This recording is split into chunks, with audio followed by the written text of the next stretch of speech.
Bismillah, elhamdülillah. Vessalatu vesselamu ala nebiyyina Muhammed ve ala alihi ve sahbihi ecma'in. Amma ba'd, barcha maqtuv hamd sanalar bizni yo'qdan bor qilib, turlidan turli ne'matlari bilan bizni suyundirib, shodlantirib turgan turli alamlarning tarbiyachisi, idarachisi, xo'jasi bo'lgan Haq Alloh subhanahu va taolaning bir o'zinagina tegishli ham türü bizden çıkan salavat şerifler de bizge rahmet için, örnek için, halal haram hükümlerin iretiri için ciberilgen siyikli peygamberimizin ruhuna, ehl-i beytine barşa türü bizden çıkan salavat şerifler varıp erişseydi. Elhamdülillah in kurkem meclislerden birisine jıyıldık. Allah'ın rahmetleri olsun. Radif Hazretke, şuşunday kurkem şaralar uyuşturgan için sizge kelganiniz için Allah Teala ecir savaplarını versin. Haç kılgan kibik ecir savaplarını versin. Çünkü Peygamberimiz sallallahu aleyhi ve sellem aytdı bit, Mustadrak el-Hakim hadisleri jıyıntında hasan derecesinde hadiste nerse dedi? Men gada ila'l mescidi la yuridu illa en yeta'allama hayran ev yu'allima kana lehu ke ecri haccin temmen haccetuhu. Kimde kim meşitke yöneleykendi Meşitke baraykendi, barati iki maksat bilen. Birer hayırlılık öğrenim, ya ki öğretimdi. Ya muallim bulup, ya şakirt bulup. Şunday niyet bilen, iki türlü niyet. Baraykendi, adı tuğlu haş kılgan kibik ecir yazılırdı. Qaraz bir saat hacı yıldık, şolay bit, Allah Teala'nın ayetlerin tınlarga, Peygamberimizin sallallahu aleyhi ve sellem hadislerin okurga, hem sabır etip şunu tınlap oturabız eken, hatta bizden kaybır alimler, ustazlar aytay, hatta yuqlab otursağız dedi, şu ecrini alasız dedi. Şuna göre tege yuqlab oturabılsa da keligiz dedi. Beri dedi, şu meclisinin ecrini alıp qaytasın dedi. Şuna göre bunday ilmi meclisler bulayken, şolay bey, hatta bu nechik ustazlarımız aytay, yuqlab oturabılsa da kelirek. Çünkü kıyamet günde ol ecir ko'rinashak, agar da biz ixlosdan kelamiz ekan, to'xtali bir saat bo'lsa da ko'zim yo'laytib tursin bu telefondan, şolay tilim g'aybatdan dashit satudan azrakkina yo'laytsin hali deb şolay bir savob ishlayman hali deb masjidga kelamiz ekan, inshaalloh umid etamiz o'sha haj ajrini olamiz deb qaraymiz. Bunday zo'r fursat şolay alhamdulillah. Alloh taolo bizni bunda keltirgan ekan, demak endi u bizga xayrlik tilaydi. Çünkü nende zor maraga sanavlı neçe kişigina kelgan. Şolay demek Allah Taala saylab olgan. Mana bu qılıma şunday haj, şunday xayrlik bulsun hali deb. Alhamdulillah, mana şükür etirge kerak şuşa ne'mat ishinde. Mana bir 3-4 yillik endi sizning bilan şuşa ilm olup fazilati turunda söylashgan. Şolay 3 yilmi, 4 yillikmi? Bugün indi Radif Hazret aytdi, şuşu hazır indi de aytadi, ilim oluvchilarning adabi turunda da söylashib keladi. İlim oluvchi degachda jamoat uylarga kerakmi? Madrasada o'quvchilarga deb. Chunki har bir musulmon endi u o'zina ko'ra ilim oluvchi bo'lirga tegish. Har biri bizda niyat bo'lirga tegish, o'z ustunda ishlav. Shulay bizning endi dinimiz aslida eng birinchi oyatda Iqro bo'ldi, o'qi deydi. Dinimiz qurulgan, Qur'onni ochib o'qisa, ana gil fikrlaw, nishlabsiz o'ylanmaysiz, nishlabsiz fikrlamaysiz, nishlabsiz ibrat olmaysiz. Musulmon har vaqtda da ilmga tortilirga, intilirga burishli. Hamma shu madrasada o'qiymizmi, masjidda o'qiymizmi, shunday va'z kechalarinda kitob o'qiymizmi, biz telefondan leksiyalar tinglaymizmi, buni bizning endi mana shu adablar bo'larga tegish. Hamma jamoat buni ilim olganchi eng birinchi shu adablarni o'rganirga kerakrakdir, ilim dengizine kirib ketgancha. Chunki mana bu kunda da ko'ramiz, hozir bitgan shayxlar, olimlar ortib ko'payib ketdi, kundan-kun ortib shulay bit. Buni qizg'anishga qarshi mana shu adab bitgandan bita boram. Biz anida, bu bitti rentiyami, bunda endi mana men o'zim bulay 13 punkt yozib kelganim, hali 13-ni olib bitirib bo'larman bilmayman, chunki 1 soat ichindagina buni olib bitirib bo'lmay, mana olimlar teran-terantaga 2 tomli, 3 tomli hatto kitoblar yozib qoldirganlar shu ilm oluvchining, ilm beruvchining ham ilm oluvchining adablari turunda. Ama biz eng muhim punktlarini endi bugun qarab ketiribmiz. Aytganimcha har biri bizga qoqla bu punktlar. күп пунктларны без беләбез дә инде. Әмма ул безнең инде белү теге, мәгълүмати шара кебек кенә. Безнең әле нишләптер ул монда киреп бетми. Менә гыйлем алуның да җәмәгать иң беренче ул гыйлем алуда да ул нинди генә гыйбадәт булмасын, аны бөтенебез белә, бөтенебез сөйли. Әмма кызганычка каршы, шул ук нигездән уже безнең проблема башлана. Чөнки менә шушы беренче пункт безнең дөрес булса, без икенче төрле сөйләшер идек, икенче төрле гамәл кылыр идек, икенче төрле гыйбадәт кылыр идек. Әмма менә шушы беренче пункт инде беренче нигезе дөрес булмау сәбәпле безнең инде менә күрәбез инде хәзерге вазгыятны дейик. Ул да булса, бөтенегез белгән ихласлык. Гыйлем юлына баскан кеше шушы мәдрәсәгә керә, мәчеткә гыйлем тыңларга керә, менә бу китапны укып чыгып, гыйлемемне яңартыйм әле, нәрсәләр кабатлыйм әле дигән, ул иң беренче шушы гыйлем булырга тиеш Аллаһ өчен, Аллаһ ризалыгы өчен. Үзеннән шушы наданлыкны алып, шулай шушы гыйлемне үзем өчен өйрәнү. Безнең бүгенге көндә менә мәдрәсәдә укытасыңмы син, нимә бер яңа информация ишетсәк, безнең туа шушы гыйлем белән яшәү түгел, сразу так. Бу кардаш алай эшләмәй, моңа әйтергә кирәк әле. Күршедә бу гамәлне күргән бар, моны нитергә кирәк әле. Иң беренче шушы гыйлем белән без бит ни уйларга тиешбез, әгәр дә ихластан алам икән, тукта әле, мин моны үзем эшләргә тиеш. Әле ул икенче пунктта булачак безнең гыйлем белән гамәл. Шуңа күрә җәмәгать менә безнең бүген көндә бөтен проблема ихласлыкта.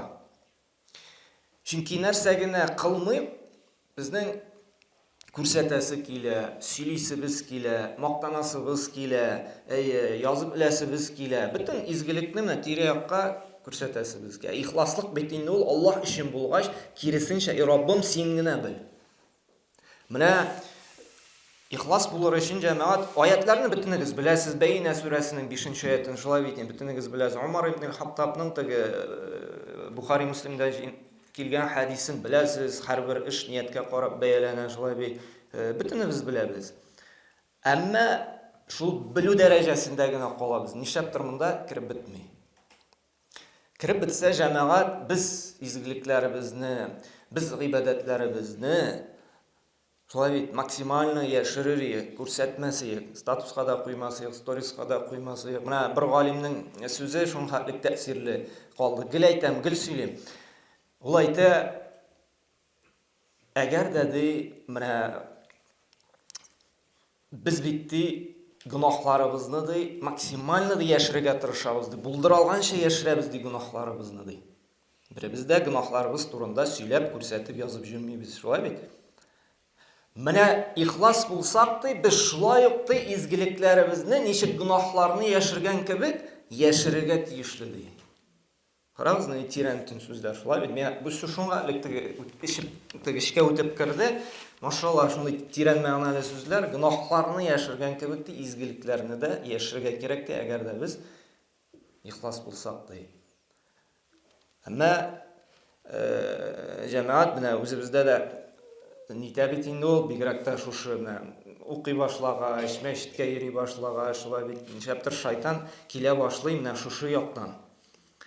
Әйдә әле шушы яхшылыгыңны сөйлә, күрсәт менә кайбер кешеләр белән сөйләшеп торасың инде. Менә монда шуны эшләдек монда моны төзеттек монда тегене иттек гел бөтен әйтәсең килә, абзый әзрәк кенә ахирәткә дә калсын инде дип. Шулай бит. Чөнки изгелекне күбрәк сөйләгән саен әҗре дә бит килми. Ихластан эшләсәк, без киресенчә Умар радиллаһу анһу, карагыз, ихласлык өчен ничек кайгырган. Дуа кыла торган булган. Раббым, шушы кылган гамәлем ихластан синең өчен генә булсын, Раббым, һәм кешеләр өчен, ягъни рия өчен, кешеләр өчен бернинди өлеш тә чыкмасын дигән. Һәм карагыз, менә берәребезгә кардаш килеп әйтә, син ихласмысың? Астагфирулла, ничек ихлас түгел, китәле бар әле инде сүзләр сөйләмә. Шулай бит, без шулай әйтәчәкбез бит инде. Умар радиллаһу анһу үзе өчен нифактан мунафиклар 200лек өчен шуның хәтлек курыккан. Шулай бит, безгә берәрсә әйтсә, теге 200ле мунафик син дисә, инде без бит инде теге уйлап тормыйбыз, кыйнап та җибәрергә мөмкин. Шулай бит. Умар радиллаһу анһу когда ишеткәч, мунафиклар сыйфатын, мунафикларның списогын Пәйгамбер саллаллаху тапшыргач, иң беренче кем бара? Омар радиллаһу барып сорый, мин юкмы ул списокта ди. Омар радиллаһу җәннәт вәгъдә ителгән сахаба. Ул бер юлдан барганда, шайтан икенче юлдан барган. Шундый сахаба ничек ихласлыгы өчен, нифак өчен, икейүзлек өчен курыккан. Һәм җәмәгать менә нәрсә генә гыйлем юлына бигрәк тә басканда, үз үстебездә эшләгәндә шайтан бик каты. Чөнки шайтан яратмый иң беренче шушы гыйлем алып, гыйлем таратучыларны. Чөнки һәрбер мусульман үзенә күрә инде, менә мәдрәсәдә укыймы, мәчеткә үзенә күрә бер ул бит инде гыйлемне алгач ирештерүче шулай бит үзенең үрнәге белән, әгәр дә ул эшендә төгәл итеп, сүзендә, вәгъдәсендә турып эшли икән, үзенә күрә даъват бит инде шулай бит инде. Шуңа да менә син шушы юлда булганда, шайтан сиңа иң көчле артиллерияны җибәрә. Бигрәк тә шушы ихласлыгыңны бетерү. Чөнки ихлас бетте икән, фи гамәле кача. Шуңа күрә дә Аллаһ субханаһу ва тааля әйтте менә шушы аятны безгә Шура сүрәсен истә калдыра кирәк. Ман кана юридул харсал ахира назид лаху фил харсиhi. Кем дә кем ахиратның игенен, ахиратның савабын тели икән ди, без аңа бирербез ди һәм арттырырбыз ди. Назид һу ди. Шулаймы? Карагыз, ва ман кана юриду харсад дунья. Кем дә инде шушы изгелеге белән, игелекле гамәле белән ди, дөньяны тели икән ди. Шулай бит, кайберәүләр бит инде мәдрәсәгә керергә мөмкин, анда теге мәчеткә, 3 еллык курсларга керергә мөмкин. Әмма нияте монда ихластан гыйлем алып, наданлыкны бетерү түгел, корочка алып чыгып, шулай бит официально бәлеш ашап йөрү. Шулай бит. Андый ниятта бара, кайберәүләр ашылып китә, сөйләп бирәләр, шулай бит. Юк ти хәзрәт, нишләп ятам инде, пенсияга чыктым ди, нишләм инде, менә мәчеткә йөрергә булдым әле ди, пенсия хәзрәт, добавка булыр ди, шулай бит. Менә килдем әле ди, вот тик ятканчы ди, булыр әле берәр нәрсә ди, шулай бит. Әлхәмдүлилләh, бәлки теге кайбер галимнәр әйтә, ничә елдан соң гына без ихласлыкны аңлап тугыйлыга бастык дип. Әлхәмдүлилләh, бәлки киләчәктә булыр, килгән бит шулай бит, үзгәртер. Но без изначально инде менә беренче дәресләребездә аңлатырга тиешбез. Безнең бу йөрүләр ният булырга тиеш, садака җыюда түгел, бәлеш ашауда түгел, ниндидер дан казануда түгел, ниндидер теге дәрәҗәгә ирешүдә түгел, шушы гыйлем алучының зур әҗрен алу, Аллаһ Тәгаләнең ризалыгын. Һәм әйтә: "Нуктиһи минһа ва ма ла фил ахирати мин насиб." Без ди бирәчәкбез ди дөньяда. Менә син шушы изгелегем белән, шушы гыйлем алып, анда мулла булып, абыстай булып, муаллим булып, башка изгелек белән нәрсә теләдең? Дан казану теләдеңме? Теләдең. Аллаһ Тәгалә бирәмен ди. Газеткә дә язып чыгарлар, рәхмәт хаты да бирерләр, мактарлар да сине, юмарт дип тә әйтерләр. Бирегез ди. Әмма ахирәттә ди бер нәрсә дә булмас ди. Ахирәттә килер, Аллаһ Тәгалә әйтер, син бит дөньяда теләдең. Син бит шушы изгелегең белән дөнья малын теләдең. Без сиңа бирдек. Монда бит син әҗр теләмәдең. Монда бит савап теләмәдең. Монда уже синең өлешең юк ди. Нәрсә ди Аллаһ Тәгалә? Ма лаху фил ахирати насиб, минан насиб ди. Бер ни өлештә булмас ди ахирәттә. Шуңа күрә җәмәгать менә бу бик зур проблема. Без сөйләгәндә генә җиңел аятларны укып китәбез, әмма хисап кылсак нәфсебезгә, үзебезгә менә ихластан кылган гамәлләрем бар микән дип. Менә бигрәк тә име, әгәр бүген генә бер әбине җирләдек тә шулай теге кабергә төштек тә, менә кабер әбине куябыз мәйтәм. Күпмедер вакыттан бит инде менә мин дә булам, монда кардәш тә булачак, любой киреп ятабыз бит. Иртәгә бүген бер Алла. Һәм менә шул кабер уйландыра, именно ихлас гамәлләр бар микән дип. Менә кабер уйландыра башлый, чынлап турып ихлас гамәлләрем бар микән? Чөнки гамәл кылганда гел күрсәтәсең килә, гел мактанасың килә, белсеннәр иде, күрсеннәр иде, имән шулай бит. Бигрәк тә бүгенге шушы телефон заман, ул шир инде. Без бит кем белән дә күрешсә, синдән ничә подписчик, ничә лайк куйдылар, шулай бигрәк тә яшьләрдә. Менә бүген тормыш кырылган шушы рияга, показухага. Кешегә бәя бирелә бүгенге көндә машинасына карап, сәгатенә карап, телефонына карап, киеменең брендына карап, шулай бит. Кызганычка каршы менә яхшы машинада килде икән, iPhone соңгы модель белән, о, машалла теге, бу теге нинди дәрәҗәгә ирешкән кеше, уважаемый кеше. Бүген шундый бәя бирелә кызганычка каршы, фальшивый бәя. Акылына карап, әдәбенә карап түгел. Кызганычка каршы. Без уйланырга тиешбез менә шушы ясалма дөнья белән түгел, менә бу чынлап торып бармы мин ихласга менә Аллаһ Раббым сиңне белсен шушыга мен бер кешегә дә күрсәтмә. Менә җәмәгать шушы ихласлыкның менә үзебезнең галимнәребезнең тормыш юлларын өйрәнергә кирәк. Анда укысы башласаң, субханалла, без вообще теге кискән тырнакларына тормыйбыз. Бер галимнең шундый риваяты килә. Бер хатын сөйли инде моны, тул хатын күп бала белән инде тул калада. Безнең җирлектә бер галим, бер хәзрәт бар иде ди. Дәресләр бирә, укыта, халык белән эшләде инде. Һәм менә төгәл хәтерләм, 15 ел димәсен, 13 ел димәм, менә һәр ай сайын минем ишек төбендә ди, теге бер айга җитәрлек провизия була иде, азык-төлек. Кемнән икәнен белмидем ди. Һәм шушы ничәдер, шушы 15 елдан соң, 13 елдан соң төгәл хәтерләм, анысы мөһим дә түгел, шушы ризык килү бетте ди. Һәм ишеттем ди, безнең шушы мәхәлләдә, шушы районыбызда, җирлектә теге галим үлгән икән ди. Һәм шушы хәбәрне ишеткәч, бер ай үтте, провизия юк, 2 ай үтте, провизия юк, 3 ай үтте, провизия. Шуннан соң гына аңладым, карагыз, менә ничә ел ди, күрсәтмичә, белдертмичә минем гаиләмә, минем балаларыма ризык китергән ди. Имам Ахмад рахимахуллаһ Аллаһны зикр итеп, теге елап утыра торган булган. Ихластан. Чөнки бит инде Аллаһ Тәгаләнең кыямәт көнендә саклавы астында 7 төр кеше була. Шуның берсе ихластан елый-елый Аллаһны зикр иткән кеше. Ихлас күңелдән шулай бит. Без соңгы тапкыр кайчан еладык Аллаһны зикр итеп. Имам Ахмад шулай итеп Аллаһны зикр итеп елап утырганда кеше керсә ди, күзләрен сөртә торган булган. Күзем әллә нишләде әле, авыртып торамы дип. Ягъни шушы ихлас күңел белән елавын яшерә торган булган кешегә күрсәтмәс өчен. Һәм икенче галимнәрдән шундый риваятлар килә.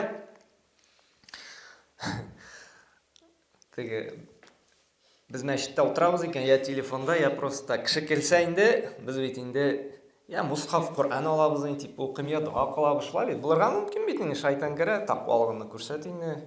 Машалла, Коръан укыйсың, ни? Шушы галимнәр әйтә, менә кеше керсә ди, мусхафларын, Коръаннарын яшерә торган булганнар. Күрсәтмәс өчен. Шушы изгелекләр. Һәм әйтә, кайберләренең ди, хәтта ди, менә шуның хәтлек тақва бәндәләр, галимнәребез булган. Аллаһ Тәгалә нәрсәгә әйтә? Галимнәр ди, чынлап торып Аллаһ Тәгаләдән куркучылар, тақвалык ияләре ди. Чөнки алар Аллаһны танучылар. Күңел монда кергән. Кайберләренең ди, тәһәҗҗүд укыганын ди, хатыны һәм балалары да белмәгән. Шуңа яшергәннәр, шыпырт кына торып, хәтта ди балалары һәм хатыннары да тәһәҗҗүд укыганын белмәгәннәр. Шуңа изгелекләрен яшергәннәр. Уйлап карагыз, нинди тақвалык, нинди ихласлык. Шуңа күрә җәмәгать, менә тагын бер хәдискә алабыз. Бу тема турында инде бик күп сөйләшеп була. Тагын бер хәдис аласым килә. Беләсез инде, шулай Абу Хурайрадан килә. Муслим җинтында килә торган зур гына хәдис. Аның җәһәннәмне яндырып җибәрерләр ди. Кафирләр белән дә түгел, атеистлар белән дә түгел, мушриклар белән дә түгел, кемнәр белән? Изгелек кылучы, изгелек кылучылар белән. Күп итеп садака бирүче, Аллаһ юлында көрәшүче һәм галимнәр, матур итеп Коръан укучы, илм таратучылар. Шушы галимне матур итеп Коръан укучыны, хафизларны, мугаллимнәрне чакырырлар. Без сиңа илм бирдек, зирәк акыл бирдек, кая кулландың? Менә мин синең юлында матур итеп Коръан укыттым, кәззәбт, ялганчы дирләр. Син үзеңне мактасыннар өчен, син үзеңә зур дәрәҗә өмет итер өчен. Сен власть үшін, сен авторитет үшін, дан қазаныр үшін бүтінісін эшләдең. Сен мұны әҗир савап теләп эшләмәдең. Һәм нәрсә йөзе белән сөйрәп җәһәннәмгә атырлар. Шушы юмарт кешене дә шулай ук. Шушы Аллаһ юлында көрәшкән кешене дә шулай ук.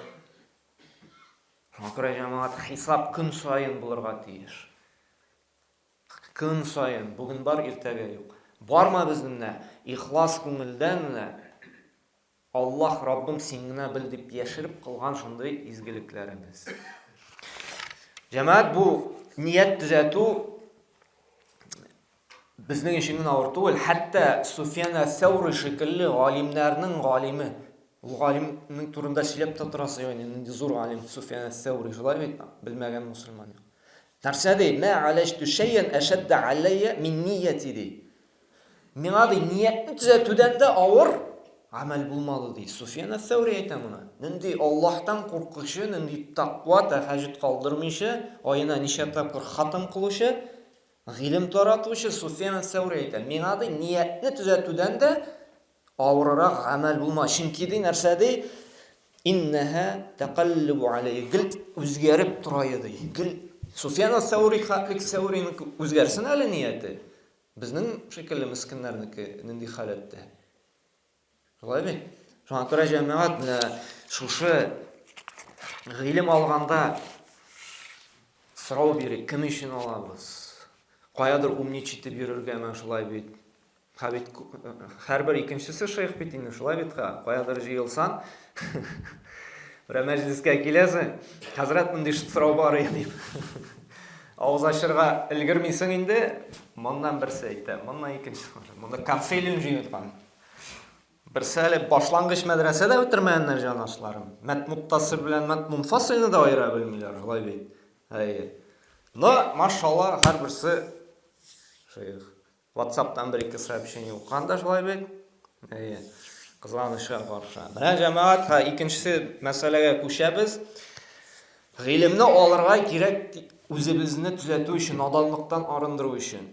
Гыйлемне алабыз җәмәгать аның белән яшәр өчен, гамәл кылу өчен. Менә монда инде зур бида бүген көндә. Бүген көндә гыйлем алабыз. Мәчеттәге кардәшләрне төзәтергә, күршене төзәтергә, шулай бит. Бөтен кешене төзәтергә үзебездән башка. Бөтенесен үзгәртәсебез килә, әмма үзебезне үзгәрәсебез килмәй. Гыйлемнең максаты ул нәрсә? Ул гамәл. Иң беренче үзеңне төзәтү. Я айюхаллазина аману лима тaquluna ма ла таф'алун ди Аллаһ субханаһу ва тааля. Шулай бит. Иман китерүчеләр ни өчен ди? Эшләмәячәк нәрсәләрегезне ди, сез ди сөйләп йөрисез ди, эшләгән кебек ди. Әмма Аллаһ Тәгалә нәрсә ди? Кабуран мактан индаллаһи ан тaqulu ма ла таф'алун ди. Аллаһ каршында ди, эшләмәячәк нәрсәләрне сөйләвегез ди, Аллаһның ди ачуын һәм нәфрәтен ди чыгара ди. Нәфрәте ачуы бик зур ди. Җәмәгать, гыйлем алынырга тиеш. Иң беренче үзебезне төзәтү.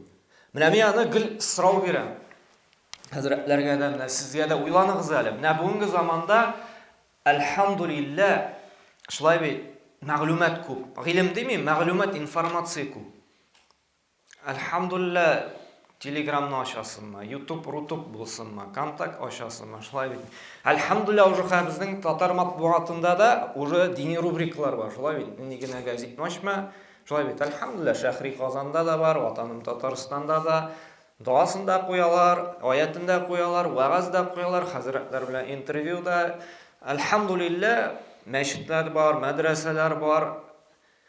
Вроде бит инде әлхамдулилла, менә күбебез күпме хадис беләбез, аят беләбез, но сорау яшибезме?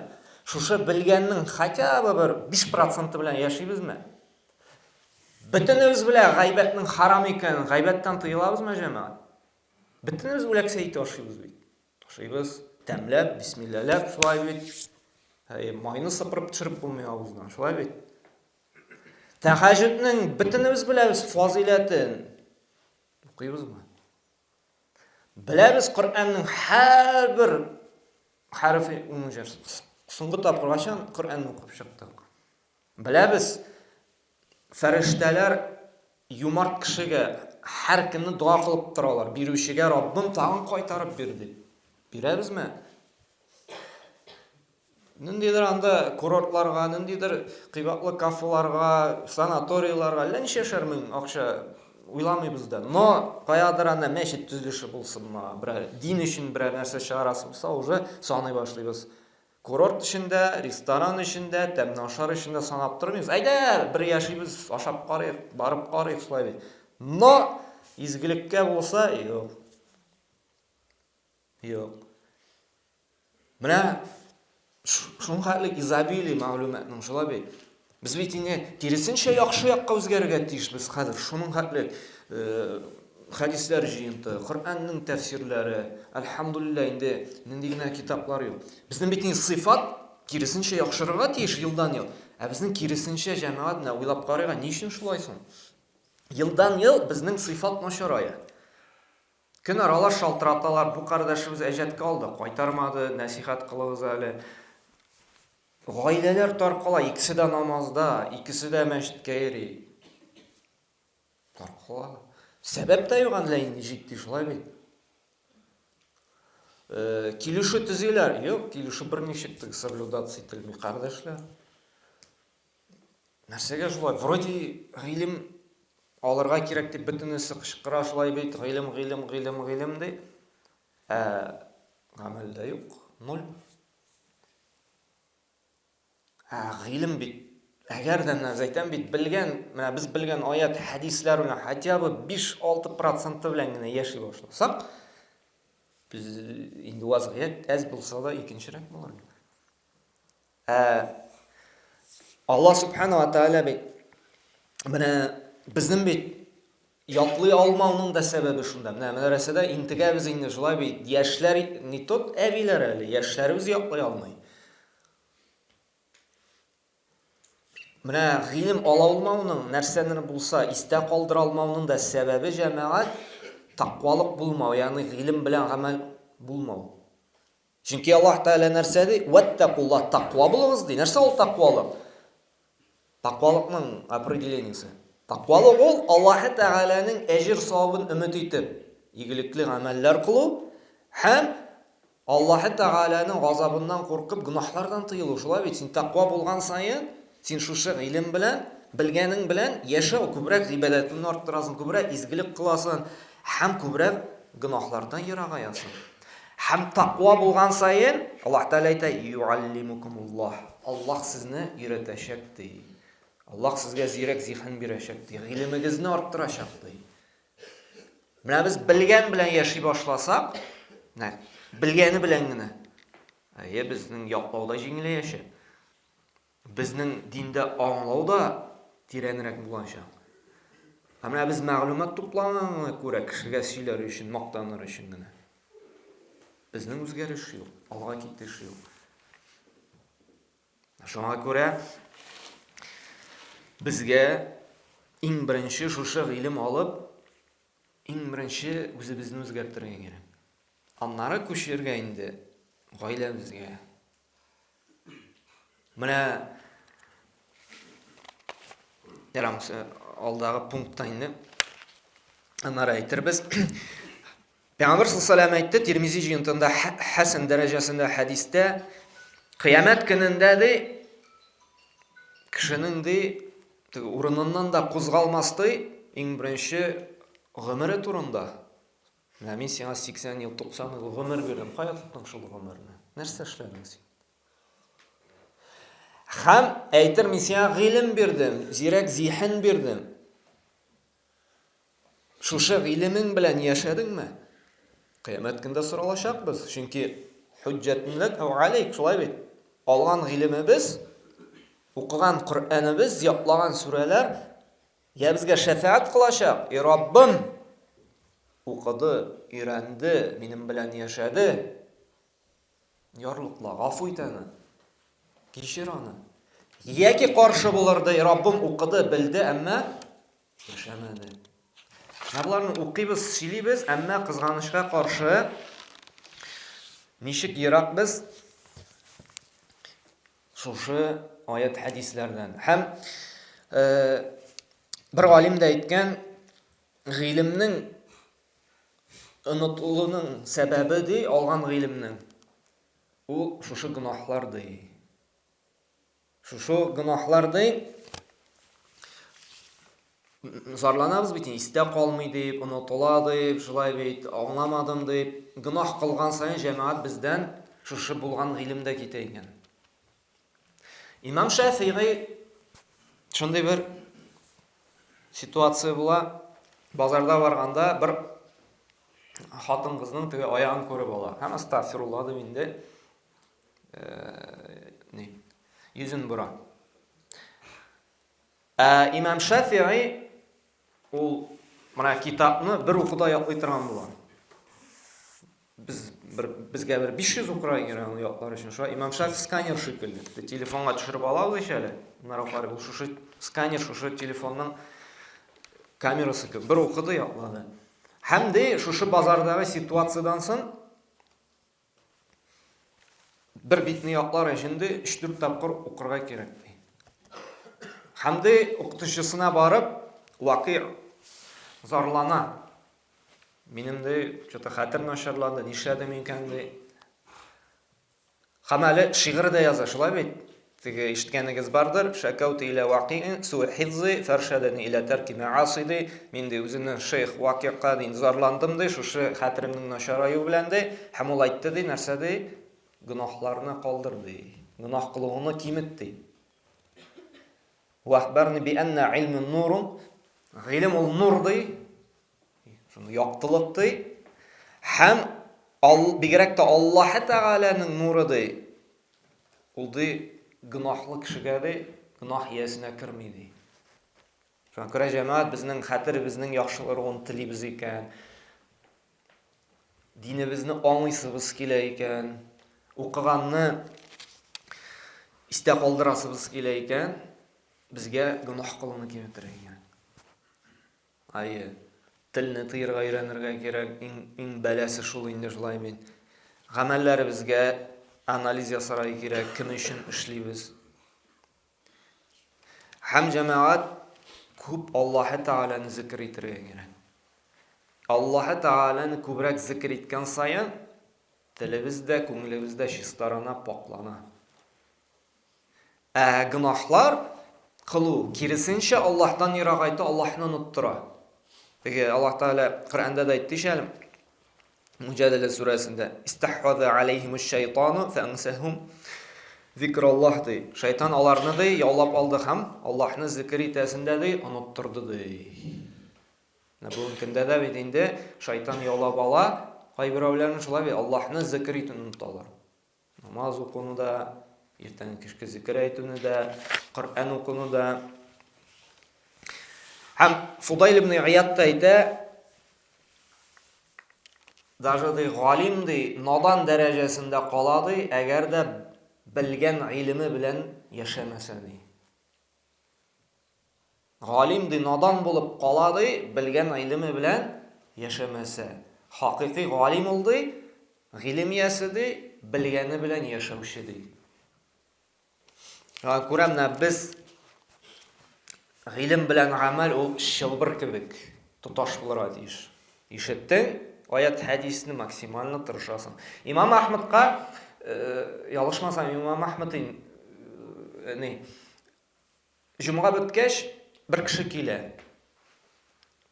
Кылларны азат итү турында вагаз сөйләде ди. Кылларны азат итүнең фазилаты турында. Бәлки үзе кыл булгандыр инде, хәтерләм күптән инде укыган идем. Шуна бер атна үтә сөйләми, 2 атна үтә сөйләми, 3 атна үтә сөйләми. Ялышмасам бер 3-4 айдан соң гына шушы хутбаны сөйләй. Кылны азат итүнең фазилаты турында. Теге кеше килеп сөйли. Хикмәте нидә иде? Мин сорадым ди, син ди берничә айдан соң ди. Чөнки ди сөйләгән белән ди яшәргә кирәк ди. Мин ди әле кыл азат итмәгән, мин кылым юк ди. Мин башта акча тупладым ди. Кыл сатып алдым ди. Шуннан соң ди кылны азат иттем ди. Аннан соң гына ди син шушы үтенечеңне үтәп, шушы вагызга әзерләнеп килдем ди. Шуңа күрә ул Имам Ахмад. Шуңа күрә алар тарихны үзгәрткәннәр. Имам Абу Ханифаның әтисе дә бит теге күршесенең бакчасыннан тәгәрәп Түшкән алманы ашап, кире кысып чыгарган тақвалык да караклык булмасын, харам ризык кермәсен дип шулай бит, нинди тақвалык ияләре. Менә шуларны инде безгә күбрәк укырга кирәк.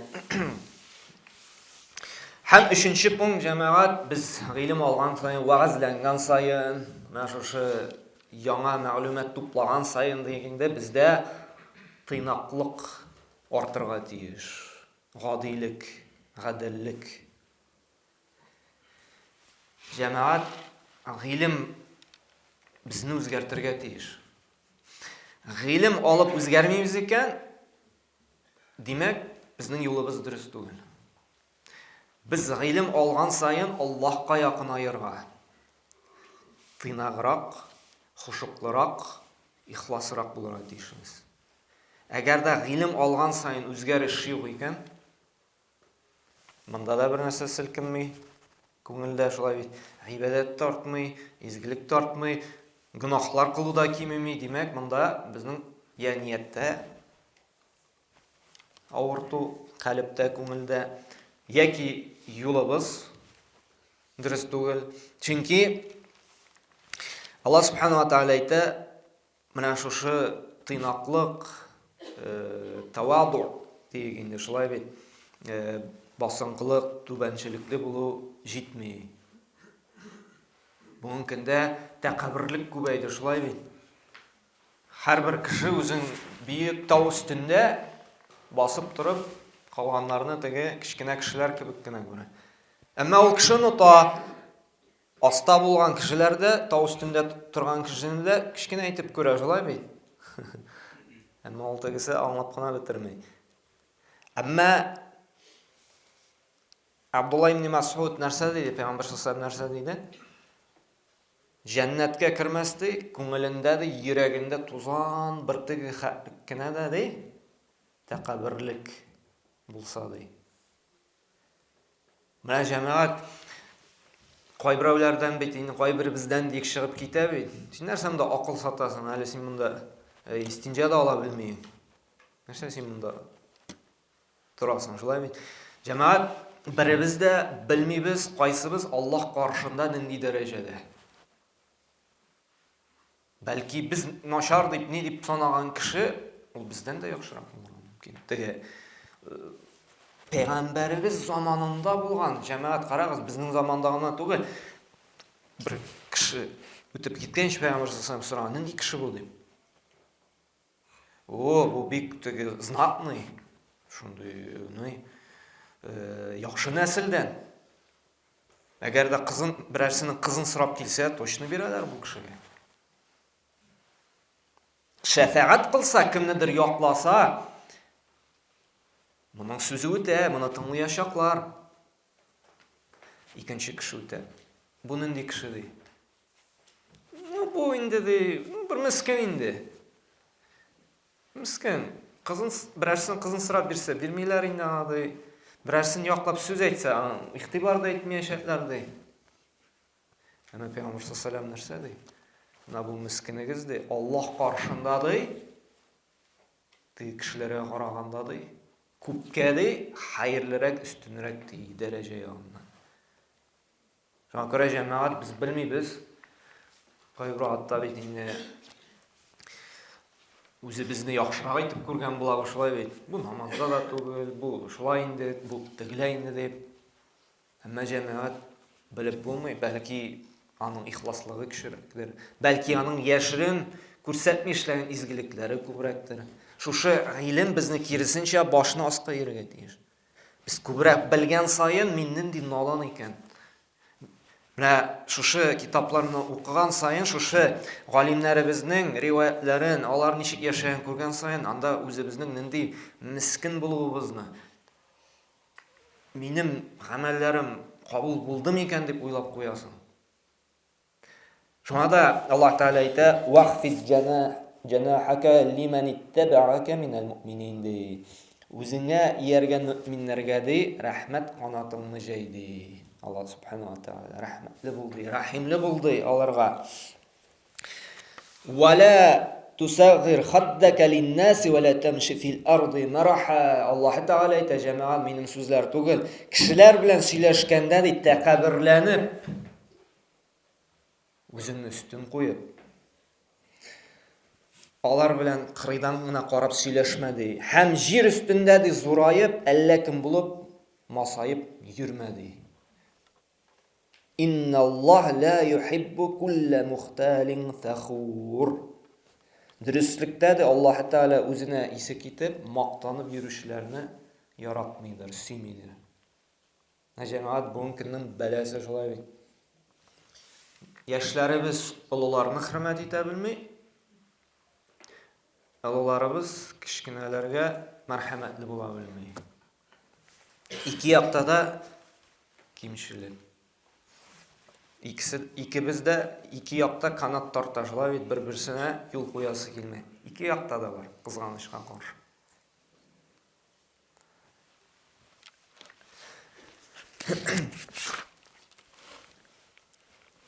Һәм җәмәгать шушы гыйлем алганда Муҗахид рахимахуллаһ әйтә: "Ла ятаалламу ал-илму мустахин ва ла мустакбир". Ике төрле кеше ди гыйлем ала алмас ди. Аны гыйлемдә зур дәрәҗәләргә ирешә алмас ди. Берсе оялчан кеше ди. Сорарга оялып утыра. Белми ул. Чөнки җәмәгать, без аны гыйлем алуның бер усулы алачакбыз. Белмисең икән, сорарга кирәк. Аллаһ Таала әйтә, белмәсәң, белүчеләрдән сора ди. Оялырга ярамый. Ярар класста, анда шулай мәчеттә, альхамдулиллаһ хәбиб, WhatsApp-лар бар, ни бар шулай бит. Сорарга кирәк.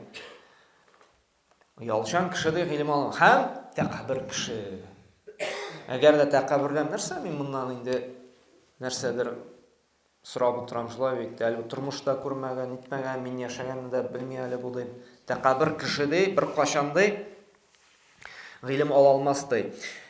Һәм Фудайл ибн Ияд әйтә, Аллаһ Таала ди тыйнак, түбәнчелекле галимнәрне, гыйлем ияләрен ярата ди.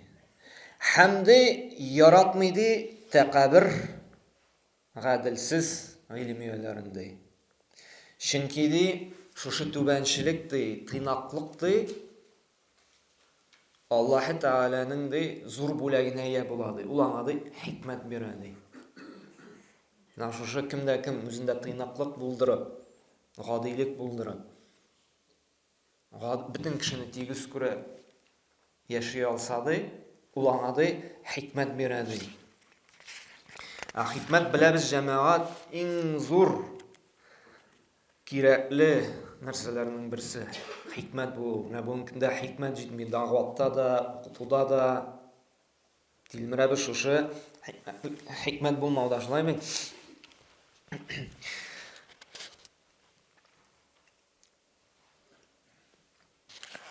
Һәм безнең 4нче пункт булда булса, гыйлем ияләрен, укытучыларыбызны, остазларыбызны хөрмәт итү.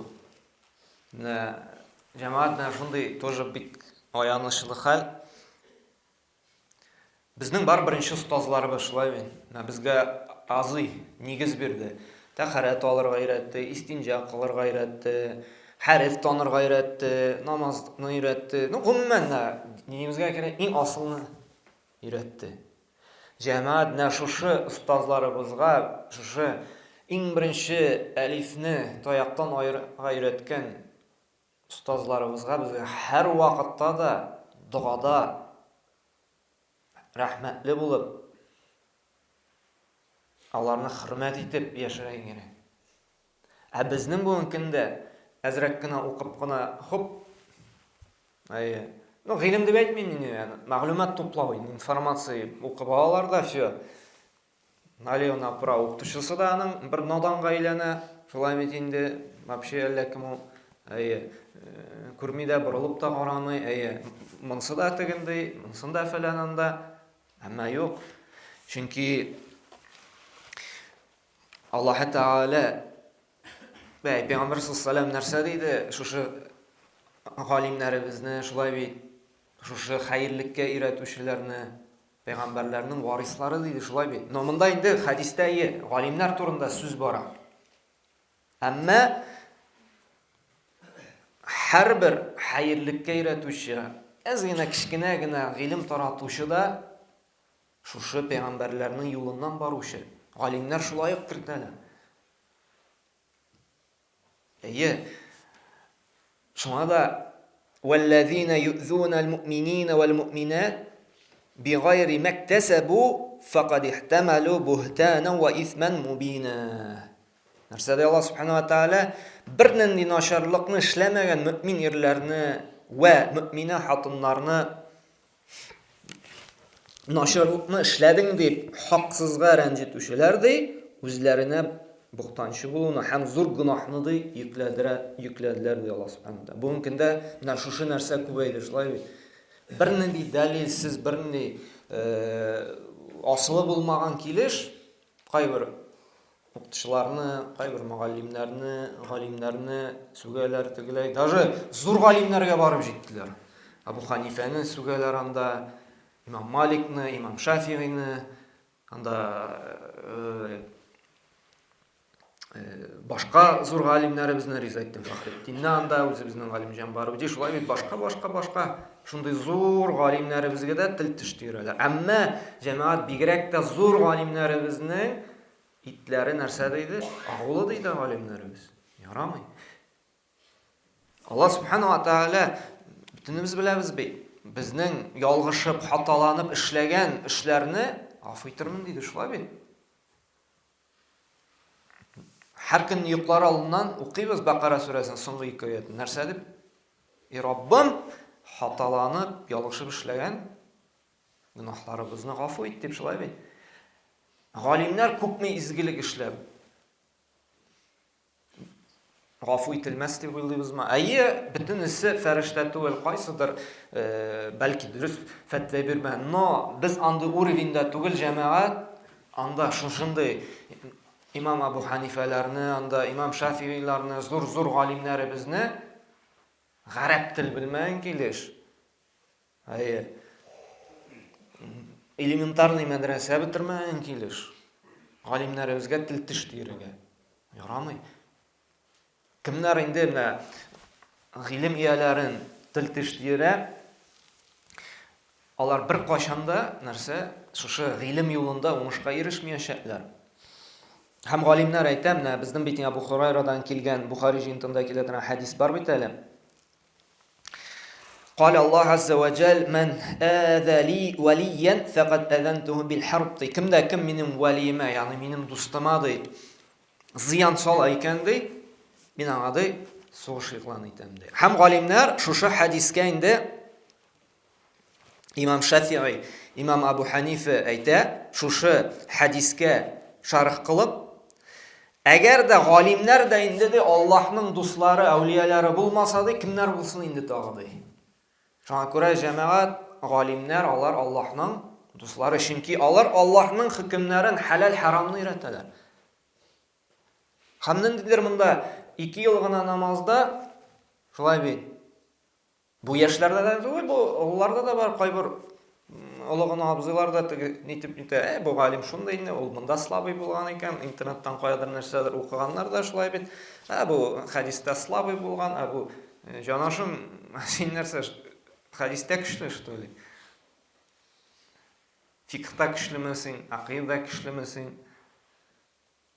Элементарный теге сорасак бит инде, тәһарәт шартларында әйтелмәскә мөмкин. Анда машалла теге кайбыраулар инде үзенең укытучыларын сүгеп утыра, шунда белмәй, шунда машалла, син галим. Һәм җәмәгать бер кайчан да гыйлем дәрәҗәсендә зур дәрәҗәгә ирешә алмаячакбыз, әгәр дә без шушы галимнәребезне, устазларыбызны хөрмәт итмәсәк. Җәмәгать, аннары менә шушы 5нче пункт дини мәсьәләләрдә спорлашырга, бәхәскә керергә ярамый. Кызганыч.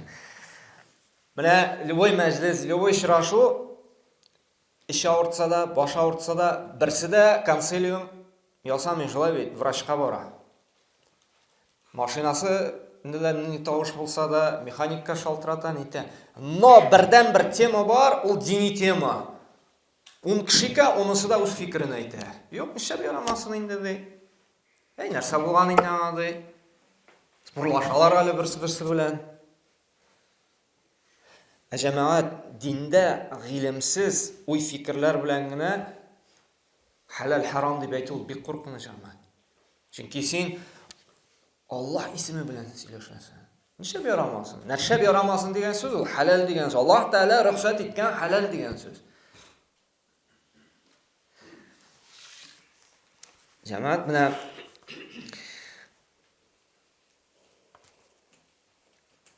гыйлем белән чынлап торып гыйлемнең тәмен татып яшәгән кеше ул күп вакытта спорлашмый. Менә галимнәр белән утырса, алар вообще иң әз сөйләшүчеләр галимнәр. Иң күп сөйләшүчеләр кемнәр? Наданнар. Галим белән утырасың икән, бик әз сөйләшә ул. Сорау бирсәң дә әле белмим дигән мөмкин. Шуңа күрә дә кайбер галимнәр әйткән, кешегә дә Аллаһ Тәала хәерлек теләсә ди, гамәл ишеген ача ди. Күп итеп изгелек кылу ишеген ди. Һәм дә спорлашу кеше белән тарткалашу ишеген яба ди. Кемгә дә инде ди начарлык теләсә ди. Ул аңа ди гамәл изгелек ишеген яша ди, яба ди. Һәм менә шушы күп итеп сөйләшү, күп итеп тарткалашу ишеген ача ди. Һәм Имам Малик та әйтә, күп итеп бу бәхәсләшү ди, тарткалашу ди. Ул ди күңелне катылата ди. Усаллыкны тудыра ди. Шуңа күрә менә бу мәсьәләгә безгә бик каты игътибарлы булырга кирәк. Һәм менә дини мәсьәләдә белмисең икән, фәлсәфә кырып теге ярый, бу ярый дип турыдан бик каты сакланырга кирәк. Чөнки Аллаһ Субхану ва Тәала безгә сорауга тартачак. Чөнки шушы гыйлем ул, менә безнең 6-нчы пункт, гыйлем әманат ул җәмәгать. Әманат. Бик зур җаваплылык.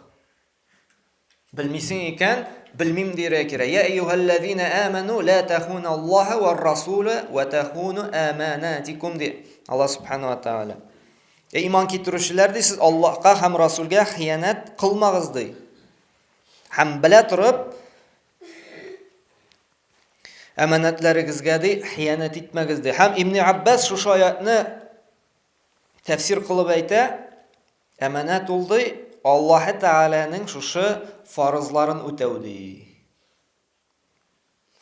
Һәм пәйгамбәребезгә хыянат кылу ди, аның сүннәтен, аның юлын калдыру ди. Ягъни гынаһлар кылу. Һәм җәмәгать, менә шушы Аллаһ Тәаланың фарызлары, Пәйгамбәр саллаллаһу сүннәтләре турында гыйлемсез сөйләшәбез икән, ул бик куркыныч. Чөнки Пәйгамбәр саллаллаһу нәрсә диде? Әгәр дә мин әйтмәгәнне ди, мин әйттем дип, минем өстемнән ялганны икән ди, ул урынын нәрсә? Җәһәннәмдә әзерләсен диде. Бухари җыентыгында килгәндә. Гыйлемсез фәтва бирүдән дә куркынычрак нәрсә юк җәмәгать. Бүгенге көндә җәмәгать һәрбер 3нче кеше уже шейх, галим. Һәрбер 3нче кеше фәтва бирә. Бу ярый, бу ярамый, тегендә барма, монда бар, монда укыма, монда укы, моны аша, моны ашама. Һәрберсе галим бүген. Һәрберсе галим. Һәм Суфьян ибн Уяйна әйтә, أجسر الناس على الفتيا أقلهم علما ди. Надан кешеләр ди, гыйлемнәре әз булган кешеләр ди. Фәтва бирү буенча да иң батыр кешеләр ди. Имам Малик янына bir kishi kelib 48 so'rov beradi. Imom Malik shuning 32sini narsa deydi, la adri, yo'q men bilmayman deb javob beradi. Qarаңыз. Bizga 48 so'rov bersalar, biz endi 52 javob beramiz, shunday. Biz javoblilikni totmaymiz. Biz halal yori degan so'z Alloh taolo Rob ruxsat etdi degan so'z. Alloh taolo Qur'onda aytadi: "Va la taqulu lima tasifu alsinatukumul kadhib" hada halal va hada harom deydi.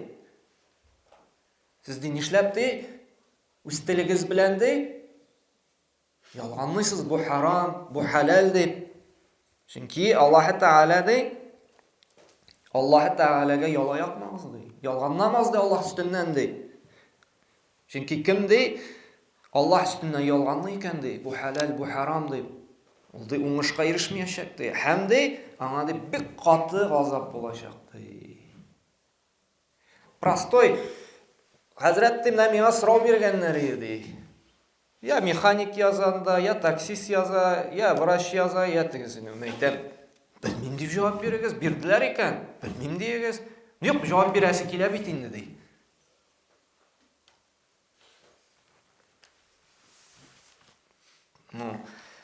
Fatva berir uchun biz jamoat nishashar yo'llar var. Usul fiqh bilirga kerak, qavoid fiqh bilirga kerak. Shular aytindi, sen hukm chiqarasan ekantiga qodani bilirga kerak. Unda bir ko'p fanlar bor.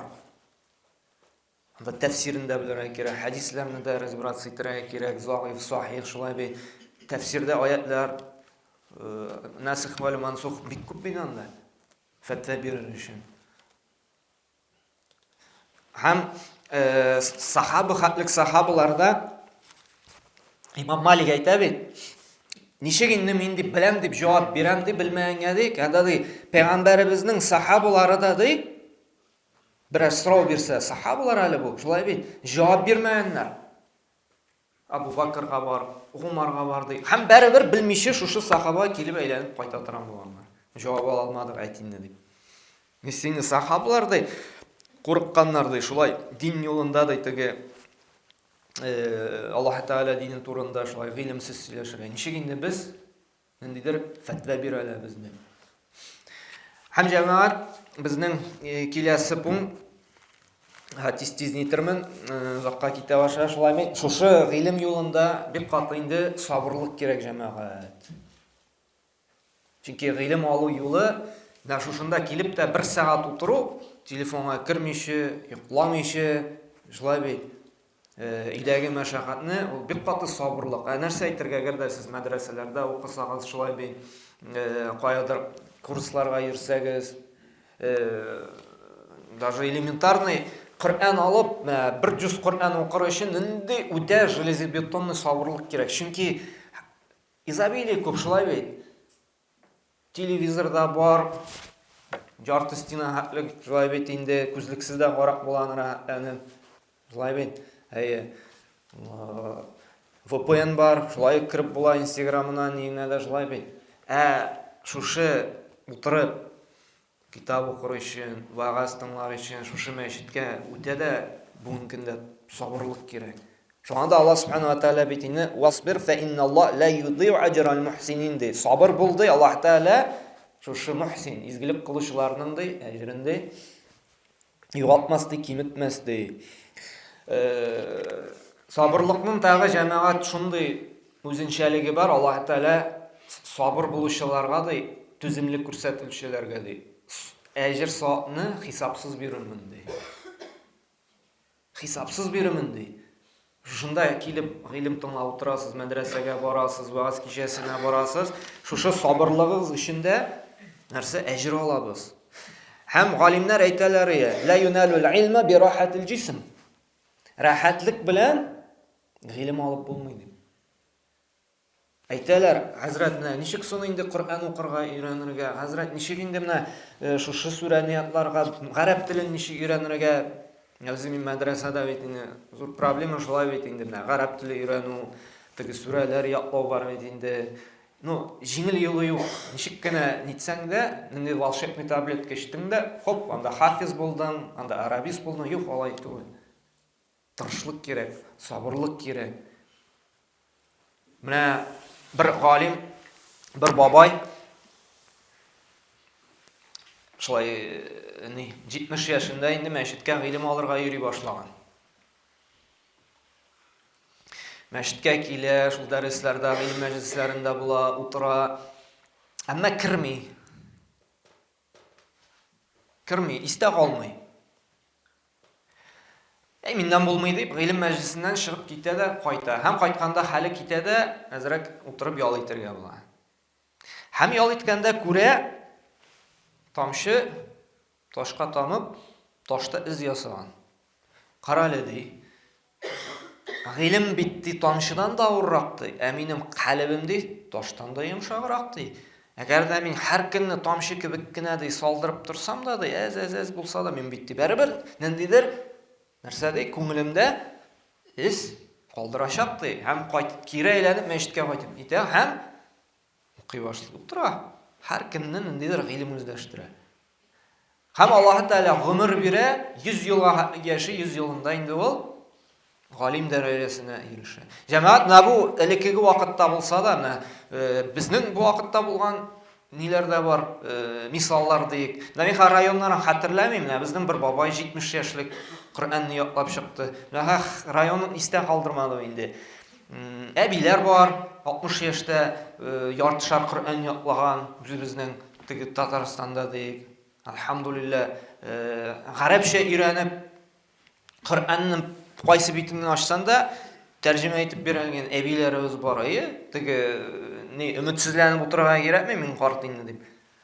Без бит акланырга яратабыз, шулай бит. Әбиләр яшь чакта укыйсы калган икән, хәкерми инде, юк инде, улан булмый инде, дип. Аныклары, балалары килә, юк инде, егыга, угыга әзерләнәсе, пенсияга чыккач өйрәнербез әле, инде вакыт юкмы. Безгә бер кайчан ярап булмый. Әби бабайлары зарлана, карт инде ди, мәктәптә яшь чакта өйрәнәсе калган ди, шулык балалары, аныклары килә, картайгач өйрәнербез әле, пока вакыт юк ди, гигабайтлар тула, егы бирәсе бар ди, шулай бит. Безгә бер кайчан ярап булмый. Уңайлы вакыт бер кайчан булмый җәмәгать. Яшь вакытта тормыш кырасы бар, ит үзисе бар, балык кайтасы бар, үстерәсе бар, улакта да уңайлы вакыт булмый, шулай бит. Уңайлы вакыт бер кайчан килмәячәк. Менә хәзер бүгенге минуттан башларга кирәк. Коръән укырга өйрәнәсең, бүген үк башла. Алхамдулилlah. Бөтен ниләре бар, мөмкинчелекләре бар. Но ял итеп кенә, рәхәтләнеп, кофе ичеп кенә анда, шулай бит авырлыксыз гына, йокың да туеп, тамак да туеп, ничектер рәхәтлек белән генә гыйлем алып булмый. Гыйлем нәрсәләр өйрәнәсең килсә, Коръән яклыйсың киләме, гарәп теле өйрәнәсең киләме, хәдис яклыйсың киләме, мәдрәсә бетерәсең киләме, кирәк үҗәтлек тә, кирәк сабырлык та, кирәк үзеңне корбан итәргә дә. Җәмәгать, менә әйтәм бит, укырга кирәк галимнәребезнең тормыш юлы. Бер хәдис алыр өчен, бер хәдис 2000 чакрымга Багдадка бара торган булганнар Мәдинәдән уйлап кына бер хәдис. Нәрсә ди? Имам Әхмәд әйтәч, birşar ay ди, сәфәр кылайык ди, birşar ay бер хәдис алыр өчен. Нәрсә? Рахила илля Лемин, Йеменга барайык ди, Мисырга барайык ди, Шәмгә барайык ди, Басрага барайык, Куфага барайык ди. Берәр хәдис алырга, 2шәр хәдис. Безнең машалла теге, Арбаин Навойда, Имам Бухари хәдисләре. Без китап ачып уже укырга өйрәнәбез җәмәгать. Менә шундый дәрәҗәгә җиттек без. Безнең өйдә 2000 хәдис тора, шулай бит. Юк, Арбаин Навойда алып Имамның 42 хәдисе, шулай бит. Яшел тышлы китап бөтенегездә белән ачып укырга өйрәнәбез. Әле укып та нәрсә? Гамәл юк, шулай мин. Менә тагын бида. Шуңа күрә инде безнең бәрәкәттә яхшы якка инде бик үзгәрештә сыйфат ягыннан. Һәм җәмәгать тагын бер мәсьәләне генә алабыз, безнең лимит бетте, шулай бит. Мулайдан артыга китте. Җәмәгать менә ихлас күңел белән гыйлем алганнан соң, аның белән обязательно яшәгәннән соң, иң беренче үзебезне үзгәртү дидек, шулай бит. Җәмәгать тырышырга кирәк, ул гыйлемне инде таратырга да, сөйләтергә, аңлатырга, иң беренче гаиләләрдән, шулай бит күрше-тирәләргә, якыннар белән. Әмма иң яхшы дәгъва җәмәгать вагаз сөйләүме? Юк, җәмәгать. Нәрсә? Үрнәк. Менә үрнәк җитми безгә. Ни өчен сахабаларыбыз шундый зур дәрәҗәгә уңышка ирештеләр? Чөнки аларның тере үрнәк бар иде. Тере үрнәк бар иде кем? Пәйгамбер саллаллаһу. Алар белән йөрде, алар белән ашады, алар белән хаҗ гомра кылды, тере үрнәк. Менә безгә бүген көндә үрнәк җитми. Безнең бүген дин нәрсәдә? Китапта. Матур сөйлибез без. Җылатып та алабыз. Но да бушлык. Гамәлләр сынык. Җәмәгать менә гел сөйләминнән бер авылда бар иде безнең бер бабай 92 яшьлектә. Менә реально үрнәк. Ул бабай 90 яшенә хәтлек 5 вакыт намазга килә. 90 яшендә дә намазын басып укый. Аның янында исерекләр даже ойный, сигарет тарткан кешеләр ташый, шуның хәтлектәге үрнәк. Мәчеткә йөргән кайбер абыйлар әйтә, ничек мәчеткә килдең син? Менә дә Әхмәтхан бабай килеп әйтте дә, син пенсия чыктың, мәчеткә төшәсең, ничек төшмисең дә Әхмәтхан бабай әйткәч ди. Шундай абруйлы. Ул беркайчан бәлеш тә белмәде, сәдәга да санамады, территорияда белмәде.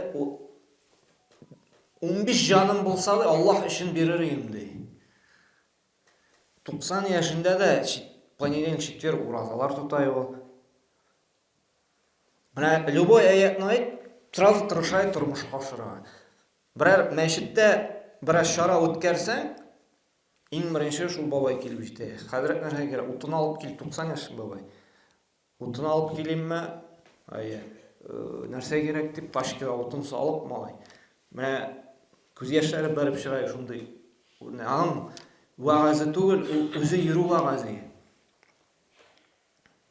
Беркайчан кешене бүлмәде, тигез күрде. Менә безгә шундый үрнәкләр җитми, бигрәк тә безгә яшьләргә. Менә проблема шунда, менә безгә шушындый үрнәк авторитет.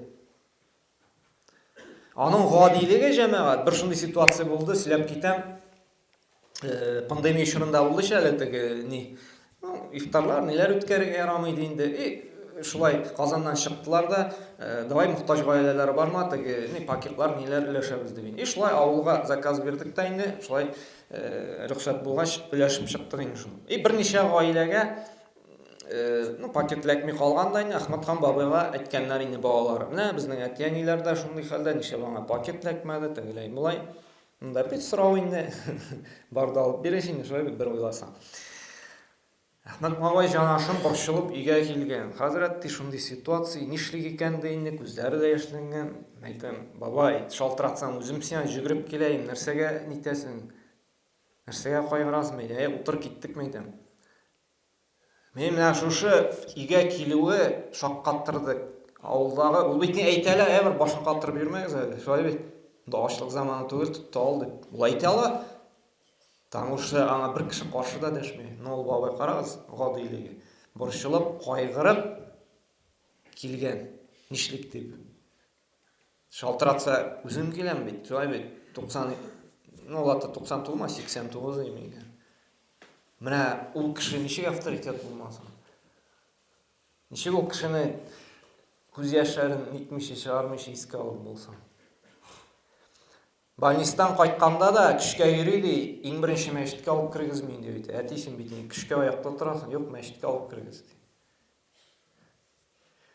Бер әлдә истә калды. Буранлы ел булды бик каты кар яуган вакытта. Хәзрәт бүген иртәнге намазга ишекне көчкә ачтым ди. Кар йөгән ди, чыгып булмый ди. Ох, иртәнге намазга аннан да беренче килгән кеше юк. Бер кардаш ите. Бүген инде бабайны узам дип 15 минутка иртәрәк килгән идем ди. Ачып керәм бер кеше ди. Килеп кенә җитмем булды да ишекне ачып ята ди. Шушы ишекне ди көчкә ди, нитеп ди кысала чыгып ди, көрәп ди, ишекне ачып шулай итеп килеп бүген азан айттым дей, шүттей ертеңгі намазını үйде оқымайша қалдым дей. Міне, бізге кім жетмей? Өрнек болсын үшін ғамал керек. Бабай үш сүре білгендір, енді шылай көп мүсірі. Может, хадислерде бірнеше. Но онда нәрсе бар, ғамал бар. Ол ишітті хам ғамал. Ол хаман. Дай қазір бір хадис сөйле. Хадис сөйлені сразу ғамалге ашыра. İxlaslıq cəmaət. Bir qaşan məşidni ultuzutdayman, но bir qaşan men məşid düzdüm. Bütün kişi söyley, şul жүрді, түйінде барды, мұнда барды deyip, bütün ауыл haqqı söyley, şulğana düzdü, şulğana ерді. Bir tapqır, неше 7 yıl көріп қал алдым, bir tapqır ağzından шыққан olmadı, men məşid düzdüm, men yürüdüm, men şul ayttım, men tövgel ayttım. Bir qaşanda izgiligin söylemeydi. Bir qaşanda. Мына жамаат, мына жындай өрнектер болса бізге, Аллах Тағала насип ейлесін біздің балаларымызға шындай оларға. Солай бет, біз өзгеріп бітіре алармыз, ол қаты бәғірні шестартып бақлап солай бет. Үмітләнек балаларымыз, онықтарымыз шындай болсын. Дұға қылайық. Зуррияти салиха солай бет, игіліклі буындар Аллах Тағала насип етсен еді. Шоңа көре жамаат, бұл ғилім таратқанда да сөйлеушілер көп, язушылар көп, әлхамдулилля. Біз таратыр ғилімні өрнек білен. Айтып тұрмайым, сөйлерге керек, таратырға керек, мен қарағанда да яқшырақ матурақ сөйлейсін. Әміне біз бұл ғилімні таратушылар шушы динні, иманны өзімізіне өрнек білен. Күркәп құлағыбыз білен. Сөйлешті екен, келішті екен, өдейік. Әжетке алдық екен, қайтар алмастық да шалтыратық, қардашым, күтіп тұр бірақнаға, пока шындай ситуация. Қаядыр нәрсәрі ішләмей, әзірі юл қойып алайық, сабыр етейік. Жамаат өрнек. Яра, көп сөйледім, артыға кетті жолай бейт. Аллах Субхана Тағала баршабызға да насип ейлесін. Бұл әйткенімше бик тема, мұны мәдреселерді айын бір фән етіп, подготовительный группадайны оқытырға керен. Мұнда айтам ет, бик көп пунктлар. Міне, қай бірлерін сөйлеп кеттік. Аллах Тағала енді шушы әлі сөйлегенлері білен де ғамал қыл алсақ, солай бет, нұр үстіне нұр болашақ. Айтам бет, кім әлі? Суфиян ойынымасын. Шул сөз айтам да, тамамлайым. Munafiqdi, көп сөйләшер, әз эшләрди, мөминди, әз сөйләр, көп эшләрди. Бізге де шундай мөминнәрдән булырга насип ейләсен, әз сөйләшеп көп эшли торган, шуңа күрә инде көп сөйләп тормыйм шулай бит, хәзер инде эшләргә тотыныйк. Аллаһ Субхана Тағала безгә шушы мәҗлесләребезне бәрәкәтле, хәерле кылсын, гыйлем алып, аны чынга ашырырга, үзебезнең үрнәк белән дәгъват кылырга насип ейләсен. Аллаһ Тағала динебезді хақиқи аңлау берсін бізге, ихлас көңіл білән динебізні тұтырға. Аллаһ Тағала насип ейләсін, һәм инде үзебезнең үрнәк белән дә игелекле буыннар, нәселләр калдырырга насип ейләсен. Без үлгәч тә безне онытмыйча, безне истә тотып, безнең исемебезне яшәтүче балалар, оныклар насип ейләсен. Әти-әниемә рәхимле бул Раббым бер Алла.